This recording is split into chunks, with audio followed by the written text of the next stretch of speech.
जय हिंद। देखिए, आपको कोशिका यानी सेल चैप्टर कंप्लीट पढ़ा दिए हैं। अब समझते हैं हम लोग उत्तक यानी टिश्यू किसे कहते हैं। एक समान कोशिकाओं के समूह को उत्तक कहते हैं, यानी tissue is a group of cells. उत्तक का अध्ययन हम हिस्टोलॉजी कहते हैं, हिस्टोलॉजी। समझ में आया? उत्तक बेसिकली 4 प्रकार के होते हैं। पहला जो होता है वो होता है पेशीय उत्तक यानी मस्कुलर टिश्यूज, इससे हमारी मांसपेशियां बनी होती हैं। तंत्रिका उत्तक ब्रेन बना होता है। कनेक्टिव टिश्यू यानी संयोजी उत्तक पूरे शरीर को कनेक्ट करके रखता है। उपकला उत्तक चोट वोट लगने से बचाता है। चलिए अब समझते हैं हम लोग एक एक करके। पेशीय उत्तक यानी मस्कुलर टिश्यू से हमारी मांसपेशियां बनी होती हैं। ये मांसपेशी शरीर को रक्षा देने का काम करती है। मोटे लोगों को चोट कम लगता है, पतले लोगों को सीधे हड्डी पे चोट लग जाएगा। अब ये मांसपेशी 3 प्रकार की होती है। एक होती है रेखीय मांसपेशियां, इसे हम लोग हिंदी में ऐच्छिक मांसपेशी भी कहते हैं, क्योंकि ये हमारी इच्छा अनुसार चलती है, इसलिए इसे इंग्लिश में वॉलेंट्री मसल्स कहते हैं। इंग्लिश में वॉलेंट्री मसल्स, ऐच्छिक मांसपेशियां या रेखीय मांसपेशियां। इस मांसपेशी की एक विशेषता भी है तो एक खराबी भी है। विशेषता ये कि यह हड्डी से जुड़ी होती है और हमारी इच्छा अनुसार काम करती है। जैसे हाथ पैर, ये सबकी मांसपेशी है, ये इच्छा अनुसार काम करती है। लेकिन ये ज़्यादा काम करा दीजिएगा ना तो थक जाती हैं, और मांसपेशियों में थकान लैक्टिक एसिड की वजह से होता है। याद रखिएगा, मांसपेशियों में थकान लैक्टिक एसिड। हमारी इच्छा अनुसार तो काम करेगी, हड्डी से जुड़ी रहती है लेकिन थक जाएगी ज़्यादा काम करने से। थकान किसके वजह से होता है? लैक्टिक एसिड के कारण। अब ये समझते हैं अरेखीय मांसपेशियाँ। ये मांसपेशियाँ जो होती हैं ये हमारी इच्छा अनुसार काम नहीं करती है, अतः इन्हें अनऐच्छिक मांसपेशियाँ कहते हैं। अनऐच्छिक मांसपेशियाँ हड्डी से जुड़ी नहीं रहती हैं, जिस वजह से हमारी इच्छा अनुसार काम नहीं करता है। जैसे हमारा किडनी है, हमारा लीवर है, हमारा पेट है, हमारी आंतें हैं, ये हड्डी से नहीं जुड़ी हैं। ये हमारी इच्छा अनुसार काम नहीं करता है। जैसे मान लीजिए आप खाना खा लिए और आप कहेंगे कि नहीं, इसको तुम रात 9 बजे के बाद पचाना, मानेगा वो, तुरंत पचा देगा। तो वो हमारी इच्छा अनुसार काम नहीं करती है। लेकिन इनकी एक खासियत है, ये थकती भी नहीं है। अगर इनको कहिए थक, अब पता चला रात में किडनी भी सो गया, ले रात में दिल भी सो गया, फेफड़ा भी सो गया, कभी नहीं थकता है। जब से पैदा हुए लोग फेफड़ा ऐसे सांस ले रहा है, थकता ही नहीं है। कोरोना में थक जाता है, सांस लेना छोड़ देता है, आदमी मर जाता है। तो ये मांसपेशियाँ थकती नहीं है। अब समझिए, इन्हीं अरेखीय मांसपेशियों का एक कैटेगरी होता है कार्डियक मसल यानी हृदयक पेशियाँ। हृदयक पेशियाँ इस अरेखीय का ही एक कैटेगरी है जिसका दिल बना होता है। दिल एक अलग प्रकार के मांस का बना होता है, उसे हम हृदयक पेशी या कार्डियक मसल कहते हैं। इन तीनों प्रकार की मसल को मिला देते हैं तो बनता है पेशीय उत्तक, जो उत्तक का एक प्रकार है। दूसरा प्रकार समझते हैं तंत्रिका उत्तक यानी न्यूरॉन टिश्यू। इससे हमारा ब्रेन बना होता है। न्यूरॉन टिश्यू से हमारा ब्रेन बना होता है और ये ब्रेन में होते हैं सब।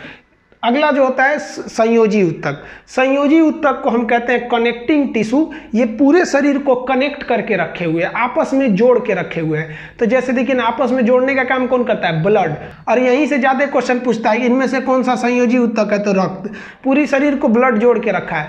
उसी ब्लड में एक अलग सा पीले रंग का पदार्थ होता है जिसे लासिका या लिम्फ कहते हैं। लासिका या लिम्फ दोनों ब्लड के साथ ही रहते हैं। अब इसी संयोजी उत्तक यानी कनेक्टिव टिश्यू में आता है आपका बोन यानी हड्डी, और नरम हड्डी को हम क्या कहते हैं? कार्टिलेज यानी उपास्थि से अस्थि कहते हैं। यानी पूरी शरीर को जोड़ने वाला काम ग्रुप में याद रखेंगे। ब्लड, उसके साथ कौन हो जाएगा? लिम्फ। बोन, उसके साथ क्या हो जाएगा? कार्टिलेज।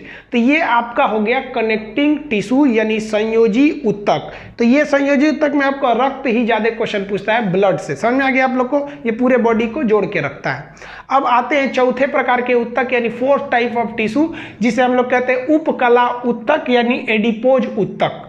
ये बहुत इंपॉर्टेंट है, समझिए इसके बारे में। उपकला उत्तक यानी एडिपोज उत्तक जो होते हैं ये वसा के बने होते हैं। इनमें चर्बी यानी वसा, फैट होता है। ये वसा हमें सुंदरता प्रदान करता है।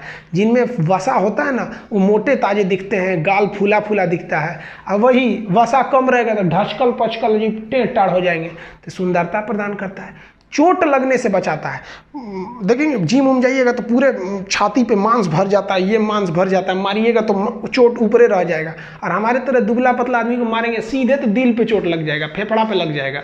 वसा हम लोग को सुरक्षा भी देता है। समझ में? वसा का एक और महत्वपूर्ण काम होता है कि वो हमें ठंड से बचाता है। देखिएगा, जिसमें वसा ज़्यादा रहेगा उसको ठंडा कम लगता है। तो यानी मोटे चीज में ठंडा कम लगता है। अब महिलाओं में जो पुरुषों के तुलना में 20% वसा यानी फैट ज़्यादा होता है, 20% वसा उनमें ज़्यादा होता है, इसलिए महिलाओं को ठंड कम लगता है पुरुषों की तुलना में। आप देखिएगा ठंड के दिन में शादी ब्याह में देखिएगा पुरुष पूरा दुनिया भर का मफलर लपेट रहेगा, कोट पहने रहेगा, तभी इसी से कांपेगा। और उसी की पत्नी को देखिएगा ना, महिला को एगो साड़ी पहन लेगी और उसी में झमकाएगी और पिछवा ना इसे काट लेगी, इतना बड़का लगेगा एयरपोर्ट है पूरा, उसको ठंडा नहीं लगेगा। और थोड़ा आप निकलिए तो वैसे ही ठंडी के दिन में मार देगा, वहीं गिर जाइएगा। तो ये वसा का बहुत महत्वपूर्ण काम है। ये वसा कहाँ रहता है? उपकला उत्तक में रहता है। तो एक वसा का काम समझ गए। ऊंट का जो कुबड़ होता है ना, कुबड़, तो लोग कहते हैं उसमें पानी भरा रहता है, पानी नहीं रहता है। ऊंट के कुबड़ में वसा रहता है। ऊंट के कुबड़ में क्या हो जाता है? वसा। आदमी का जो पेट होता है, पेट, ये पेट जो होता है इसमें खाना थोड़ी भरा रहता है, वसा भर जाता है। देखिए जिसका तोन निकल जाता है उनमें क्या होता है? वसा भर जाता है। मेरा भी निकल रहा है थोड़ा थोड़ा। तो देखिएगा जिनका पेट निकला है ना, वो बेचारे 10 दिन से भी भूखे रहेंगे ना तो उनका पेट निकला ही रहेगा, क्योंकि उनमें क्या भर जाता है? वसा भर जाता है। हमारे चमड़ा के ठीक नीचे उपकला उत्तक यानी एडिपोज उत्तक, इसे इपिथेलियल भी कहते हैं, ये पाया जाता है। जब आदमी बूढ़ा होता है तो ये उपकला उत्तक घट जाता है। तो चमड़े के नीचे से उपकला उत्तक खत्म हो जाने से वसा की कमी हो जाती है और ये चमड़े झुर्री पड़ जाते हैं। तो बुढ़ापे में जो झुर्रियाँ पड़ती हैं वो उपकला उत्तक के घटने से वसा घट जाता है और चेहरे पे क्या पड़ जाती हैं? झुर्रियाँ पड़ जाती हैं। तो आप उत्तक के चारों प्रकार समझ गए। पेशीय उत्तक की मांसपेशियाँ बनी होती हैं, तंत्रिका उत्तक का ब्रेन बना होता है, संयोजी उत्तक ब्लड, उसके साथ लिम्फ, बोन, उसके साथ कार्टिलेज, और उपकला उत्तक की वसा। वसा के काम क्या क्या थे हम समझा दिए आपको। आप इसका एक स्क्रीनशॉट लीजिए, फिर नेक्स्ट वीडियो में हम आगे के चैप्टर को समझेंगे।